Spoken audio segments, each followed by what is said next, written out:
நேரம் 6 மணி. இலங்கை ஒலிபரப்பு கூட்டுத்தாபனம் செய்திகள். செய்தி ஆசிரியர் MC நஜ்முதீன். வாசிப்பவர் நாகபூஷணி. கிராமிய மக்களின் வாழ்க்கைத் தரத்தை கட்டி எழுப்புவதற்கான நிலையான வேலைத் திட்டங்களை ஜனாதிபதி கோட்டாபய ராஜபக்ஷ சுட்டிக்காட்டியிருக்கிறார். மக்களுக்காக சிறந்த சேவையை வழங்குவது அரசு அதிகாரிகளின் பொறுப்பென பிரதமர் மஹிந்த ராஜபக்ஷ தெரிவிப்பு. மலையக மக்களின் வாழ்வாதார மேம்பாட்டிற்கு இந்தியா தொடர்ந்தும் ஒத்துழைக்கும் என்று அந்நாட்டு வெளிவிவகார அமைச்சர் உறுதி. யாழ்ப்பாணத்தில் கோவிட் தொற்றை ஒழிப்பதற்கு பொதுமக்களின் ஒத்துழைப்பு அவசியம் என யாழ் மாவட்ட கட்டளை தளபதி தெரிவிப்பு. ஜோ பைடன் மற்றும் கமலா ஹாரிஸின் தேர்தல் கல்லூரி வெற்றிக்கு அமெரிக்க காங்கிரஸ் உத்தியோகபூர்வ சான்றிதழ் வழங்கியுள்ளது. நாட்டில் பயிரிடக்கூடியவற்றை பயிரிட்டு வெளிநாட்டு விவசாயிகளுக்கு செல்லும் நிதியை உள்ளூர் விவசாயிகளின் கைகளுக்கு கிடைக்கச் செய்வதற்கு நடவடிக்கை எடுப்பதாக ஜனாதிபதி கோட்டாபய ராஜபக்ஷ தெரிவித்திருக்கிறார். விவசாயத்துறையினை கட்டி எழுப்புவதற்கு தேவையான நீர்வளம், உரம், தொழில்நுட்ப அறிவு வழங்குவதுடன் காணி பிரச்சினைக்கு தீர்வு முன்வைப்பதற்கும் அரசாங்கம் முன்னுரிமை வழங்கும் என அவர் கூறினார். இதற்காக வரவு செலவு திட்டத்தில் அதிக அளவான நிதி ஒதுக்கப்பட்டிருக்கிறது. வெளிநாட்டு கடன் மற்றும் நாட்டின் நிதி ஒதுக்கீடுகளின் கீழ் மேற்கொள்ளப்பட்டிருக்கும் 800க்கும் மேற்பட்ட வேலைத் திட்டங்களின் பணிகள் பூர்த்தியாகவில்லை. அவற்றை விரிவாக பூர்த்தி செய்து மக்களின் எதிர்பார்ப்பை நிறைவேற்றுவதில் அர்ப்பணிக்குமாறு ஜனாதிபதி கேட்டுக் கொண்டார். அரசு அதிகாரிகளை தெளிவூட்டும் வகையில் அலரி மாளிகையில் இன்று இடம்பெற்ற விசேட செயலமர்வின் போது ஜனாதிபதி இதனை தெரிவித்தார். 75% கிராமிய மக்களின் வாழ்வாதாரத்தை மேம்படுத்துவதற்கு நிலையான வேலைத் திட்டத்தின் அவசியத்தை ஜனாதிபதி சுட்டிக்காட்டினார். விவசாயிகள் எதிர்கொண்டிருக்கும் பிரச்சினைகள் மற்றும் நெருக்கடியினால் தற்போதைய சமூகத்தில் விவசாயத்தின் பால் ஈர்ப்பு குறைந்திருப்பதாக அவர் கூறினார். இதேவேளை 2021 ஆண்டிற்கான வரவு செலவு திட்டம் விவசாயம், கடற்றொழில், கைத்தொழில் துறையில் ஈடுபட்டிருக்கும் மக்களின் வாழ்வாதாரத்தை மேம்படுத்தும் நோக்கில் முன்வைக்கப்பட்டிருப்பதாக பிரதமர் மஹிந்த ராஜபக்ஷ இந்த செயலமர்வின் போது குறிப்பிட்டார். இதற்காக வெளிநாடுகளைச் சேர்ந்த நிபுணர்களின் ஒத்துழைப்பு அவசியம். கிராமிய மக்களுக்காக அரசு அதிகாரிகள் பொறுப்புடன் பணியாற்ற வேண்டும் என பிரதமர் கேட்டுக் கொண்டார். கோவிட் தொற்றுடன் மாற்றமடைந்த வாழ்க்கை முறையினை வழமைக்கு கொண்டு வருவதற்கு அரசு மற்றும் தனியார் துறையினர் மேற்கொண்டிருக்கும் அர்ப்பணிப்பை பிரதமர் பாராட்டினார். மலையக மக்களின் வாழ்வாதார மேம்பாட்டிற்கு இந்தியா தொடர்ந்தும் உதவி அளிக்கும் என்று இந்திய வெளிவிவகார அமைச்சர் ஜெய்சங்கர் உறுதியளித்திருக்கிறார். ராஜாங்க அமைச்சர் ஜீவன் தொண்டமானுக்கும் இந்திய வெளிவிவகார அமைச்சருக்கும் இடையிலான சந்திப்பு இன்று நடைபெற்றது. கொழும்பில் உள்ள இந்திய தூதுவரின் அலுவலகத்தில் இடம்பெற்ற குறித்த சந்திப்பிலேயே ஜெய்சங்கர் இந்த விடயத்தை தெரிவித்திருக்கிறார்.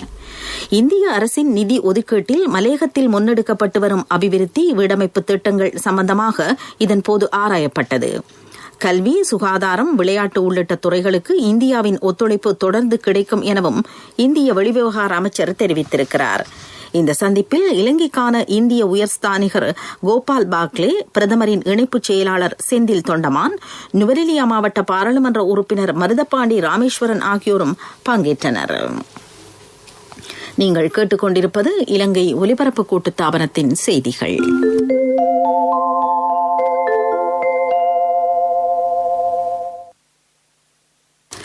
யாழ்ப்பாணத்தில் கோவிட் தொற்றை இல்லாது செய்வதற்கு பொதுமக்கள் ஒத்துழைப்பு வழங்க வேண்டும் என யாழ் மாவட்ட கட்டளை தளபதி மேஜர் ஜெனரல் செனரத் பண்டார வேண்டுகோள் விடுத்திருக்கிறார்.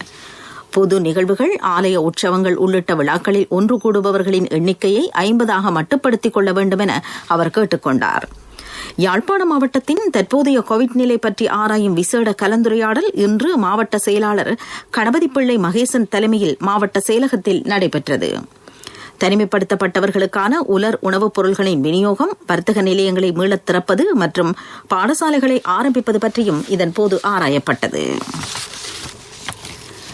மன்னார் எருக்கலம்பட்டி பகுதியில் 46 குடும்பங்களைச் சேர்ந்த 179 பேர் சுய தனிமைப்படுத்தப்பட்டுள்ளதாக மன்னார் மாவட்ட செயலாளர் திருமதி ஆனா நந்தினி ஸ்டான்லி டிமெல் தெரிவித்திருக்கிறார்.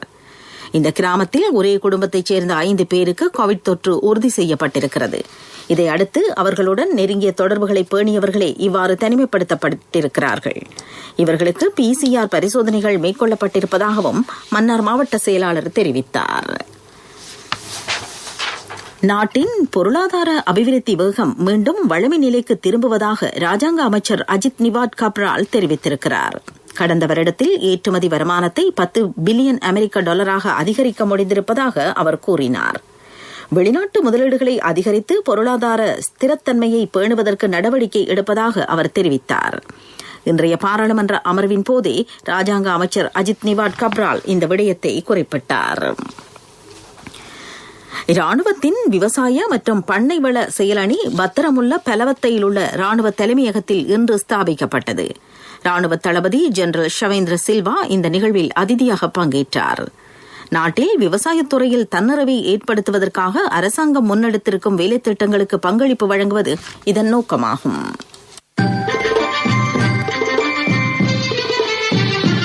பிரதான செய்தி வழங்குவோர் ஒவ்வொரு வீட்டிலும் இருக்க வேண்டிய வீட்டு வைத்தியர் சித்தாலேப. இலங்கையின் வெளிவிவகார சேவைகளுக்கு அரசியல் ரீதியில் அதிகாரிகளை நியமிப்பதில்லை என வெளிவிவகார அமைச்சர் தினேஷ் குணவர்தன தெரிவித்திருக்கிறார். பரீட்சை மூலம் வெளிவிவகார சேவைக்கான அதிகாரிகளை நியமிப்பதாக அவர் குறிப்பிட்டிருக்கிறார். இன்றைய பாராளுமன்ற அமர்வின் போதே தினேஷ் குணவர்தன இதனை தெரிவித்திருக்கிறார். இந்த நியமனம் சபாநாயகர் தலைமையில் நடைபெறும் பாராளுமன்ற குழுவின் அனுமதியுடன் இடம்பெறுவதாக அமைச்சர் தினேஷ் குணவர்தன கூறினார்.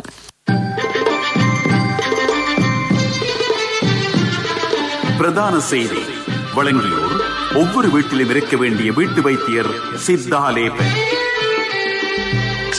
உங்கள் கவனத்திற்கு கொழும்பு கண்டி பிரதான வீதியின் பசியால சந்தியில் நிலவும் போக்குவரத்து நெரிசலை கட்டுப்படுத்த தேவையான நடவடிக்கைகளை எடுக்குமாறு பயணிகள் கோரிக்கை விடுத்திருக்கிறார்கள். இந்த சந்தி ஒடுக்கமாக காணப்படுவதாகவும் அங்கு சமிக்ஞை விளக்குகள் இல்லை என்றும் பயணிகளும் வாகன சாரதிகளும் சுட்டிக்காட்டியிருக்கிறார்கள். இதுபற்றி உரிய அதிகாரிகள் நடவடிக்கை எடுக்க வேண்டும் என்பது மக்களின் கோரிக்கையாகும். வாழ்வின் முதலடி வைக்கும் நாள் முதல் நம்பிக்கையின் முதல்வன் உங்களுடன் சகலத்தையும் பெற்றுக் கொள்ளும் ஒரே இடம் பீப்பிள்ஸ் லீசிங், நம்பிக்கையின் முதல்வன். உலகச் செய்திகள் அனுசரணை வழங்குவோர் பீப்பிள்ஸ் லீசிங், நம்பிக்கையின் முதல்வன். அமெரிக்காவில் ஜனாதிபதியாக தெரிவு செய்யப்பட்டிருக்கும் ஜோ பைடன் மற்றும் துணை ஜனாதிபதியாக தெரிவாகியிருக்கும் கமலா ஹாரிஸ் ஆகியோரின் தேர்தல் கல்லூரி வெற்றிக்கு காங்கிரஸ் உத்தியோகபூர்வ சான்றிதழ் வழங்கியுள்ளது. இதன் மூலம் எதிர்வரும் 20ஆம் தேதி இருவரும் பதவியேற்பது உறுதியாகியுள்ளது. இதேவேளை ஜனாதிபதி தேர்தலின் முடிவுகளை மாற்றியமைக்குமாறு கோரி அமெரிக்க சட்டமன்றமான காங்கிரஸில் ஆர்ப்பாட்டம் நடத்தியதால் அங்கு வன்முறை ஏற்பட்டது. இதனால் 4 பேர் உயிரிழந்திருக்கிறார்கள். அமெரிக்க ஜனாதிபதி டொனால்டு டிரம்பின் ஆதரவாளர்கள் வன்முறையில் ஈடுபட்டுள்ளார்கள். போலீசாரின் தாக்குதலில் கொல்லப்பட்டவர்களுள் பெண் ஒருவரும் அடங்குகின்றார். இந்த வன்முறை குறித்து உலகத் தலைவர்கள் கண்டனம் தெரிவித்திருக்கிறார்கள். இது நாட்டுக்கு பெரும் அவமானத்தை ஏற்படுத்தியிருப்பதாக அமெரிக்க முன்னாள் ஜனாதிபதி பராக் ஒபாமா தெரிவித்திருக்கிறார். இந்த வன்முறையை டொனால்டு டிரம்ப் தூண்டியதாக அவர் குற்றம் சாட்டியுள்ளார். மேற்கத்திய ஜனநாயகம் பலவீனமானது என ஈரான் ஜனாதிபதி ஹசன் ரூஹானி தெரிவித்திருக்கிறார். டொனால்டு டிரம்ப் அமெரிக்காவின் உருவத்தை கெடுத்துள்ளதுடன் உலகளாவிய ரீதியிலான அமெரிக்காவின் உறவை சீர்குலைத்திருப்பதாக ஹசன் ரூஹானி சுட்டிக்காட்டியிருக்கிறார். வாழ்வின் முதலடி வைக்கும் நாள் முதல் நம்பிக்கையின் முதல்வன் உங்களுடன் சகலத்தையும் பெற்றுக் கொள்ளும் ஒரே இடம் பீப்பிள்ஸ் லீசிங், நம்பிக்கையின் முதல்வன். தொடர்ந்து செய்திகள். அபிவிருத்தி செய்திகள். கிழக்கு மாகாணத்தில் தெரிவு செய்யப்பட்ட விளையாட்டுக் கழகங்களுக்கு விளையாட்டு உபகரணங்கள் வழங்கப்பட்டுள்ளன. கிழக்கு மாகாண விளையாட்டு திணைக்களத்தின் ஊடாக இந்த உபகரணங்கள் வழங்கப்பட்டிருக்கின்றது. திருகோணமலையில் அமைந்திருக்கும் கிழக்கு மாகாண ஆளுநர் செயலகத்தில் வைத்து ஆளுநர் அனுராதா அஹம்பத் விளையாட்டுக் கழக அங்கத்தவர்களிடம் இந்த உபகரணங்களை கையளித்தார். விளையாட்டுச் செய்திகள். சுற்றுலா இந்திய மற்றும் ஆஸ்திரேலிய அணிகளுக்கிடையிலான 3வது டெஸ்ட் கிரிக்கெட் போட்டி சிட்னி மைதானத்தில் இன்று ஆரம்பமானது. முதலில் துடுப்படுத்தாடும் ஆஸ்திரேலிய அணி 7வது ஓவரை எதிர்கொண்ட போது மழை குறுக்கிட்டது. இதனால் போட்டி சிறிது நேரம் தடைப்பட்டது. பின்னர் ஆட்டத்தை ஆரம்பித்த ஆஸ்திரேலிய அணி இன்றைய ஆட்ட நேர முடிவின் போது 2 விக்கெட் இழப்பிற்கு 166 ஓட்டங்களை பெற்றிருக்கிறது. உலகில் வயதான முதல் தர கிரிக்கெட் வீரரான அலன் புர்கெஸ் தனது 101வது வயதில் உயிரிழந்திருக்கிறார். இதனை நியூசிலாந்து கிரிக்கெட் நிர்வாகம் உறுதி செய்திருக்கிறது.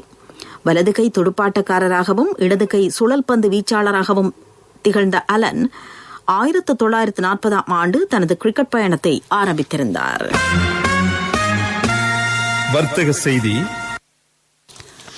நோர்வேயில் கடந்த வருடத்தில் விற்பனையான வாகனங்களில் 54% மின்சாரத்தில் இயங்கக்கூடியவை என்று அந்நாட்டின் வாகன நெரிசல் தொடர்பான தகவல் மையம் அறிவித்திருக்கிறது. இதேவேளை 2019ஆம் ஆண்டில் மின்சாரத்தில் இயங்கக்கூடிய சுமார் 42% வாகனங்கள் விற்பனை செய்யப்பட்டிருப்பதாக அந்த தகவல் மையம் அறிவித்திருக்கிறது. பொருளாதார செய்திகள் அனுசரணை. அண்ணா 31க்கு நீங்க மகளுக்கு தங்கம் வாங்குவீங்கன்னு நான் எதிர்பார்க்க இல்ல. எந்த தங்கத்துக்கு தங்கம் கொடுக்க முடிஞ்சது எந்த LOLC கிரெடிட் கார்டு இருந்ததால. LOLC ஃபைனான்ஸ் கடன் அட்டை உங்களை மேலும் உயர்த்திட. 2020ஆம் ஆண்டு செப்டம்பர் மாதம் 30ஆம் திகதியுடன் நிறைவடைந்த 9 மாத காலப்பகுதியில் இலங்கை வங்கியின் முழு வருமானம் 181.8 பில்லியன் ரூபாவென வங்கியின் முகாமையாளர் சுதத் குணசேகர தெரிவித்திருக்கிறார். சௌபாக்கியா கோவிட்-19 கடன் திட்டம் மற்றும் திவி உதான கடன் திட்டத்தின் கீழ் கோவிட்-19 வைரஸ் எச்சரிக்கை காரணமாக பாதிக்கப்பட்ட மக்களுக்கு கடன் வழங்கப்பட்டிருக்கிறது.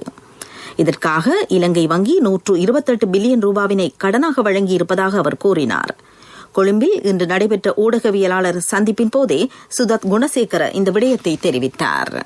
என் கணவன் எனக்கு தந்த மோதிரம் தான் என் வாழ்க்கை. LOLCக்கும் உங்களோட தங்கம் உயிரை போன்றது. உங்களோட தங்கம் எங்கள்கிட்ட இருக்கிற வரைக்கும் உங்களுக்கு ஆயுள் காப்புறுதி தருவது நாங்க மட்டும்தான். நேரத்துக்கு தவணை செலுத்த முடியாம போனா உங்களோட தங்கத்தை உங்களுக்கு திருப்பி தருவதுதான் எங்கட நோக்கம். உங்களால தவணைய நேரத்துக்கு செலுத்த முடியாம போனா அதற்கு தீர்வும் நாங்க தருவோம். நான் எதிர்பார்த்த தொகையை விட அதிகம் கிடைச்சதும் இல்லாம வேலையும் சுலபமா முடிஞ்சு எனக்கு மதிப்புமிக்க பரிசும் கிடைச்சது. LOLCயிடமிருந்து பெறும் சேவை தங்கத்துக்கு நிகரானது. LOLC ஃபைனான்ஸ் ரன்சவிரண்ய சேவை. தங்கம்